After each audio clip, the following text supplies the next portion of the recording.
All right, today we are working on a Windows Agent UNC restore job in OpenText Server Backup, formerly Carbonite Server Backup or Evault. And we have this problem where it's not mapping the account name used for setting up the UNC backup to the restore process and assigning the correct security IDs when writing this file. There could be multiple causes for this particular issue, but the most likely one is that a domain user that was set up for this UNC job no longer exists in the domain, but is still assigned to domain roles.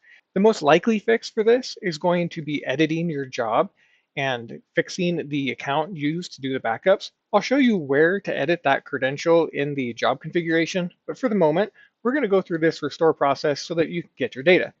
In Portal here on the computers page, I've got my server selected under the Jobs tab, and for this UNC job, under the right side, the Select Action dropdown, and then Restore. Go ahead and enter your encryption password, and then drill down in the center pane for your particular file and hit the Include. Now the workaround here is going to be actually to restore to an alternate location that is directly on this DC1 server. And clicking on the folder icon button here makes it super easy to restore this to the alternate location. It actually pulls up the path here on the DC1 server where I can expand this out and select, say, a restore directory that I've created and hit OK. Even though this is a UNC job, it does default to the DC1 server. If I did need to restore to an alternate UNC path, I could do that here by manually typing in the // server name.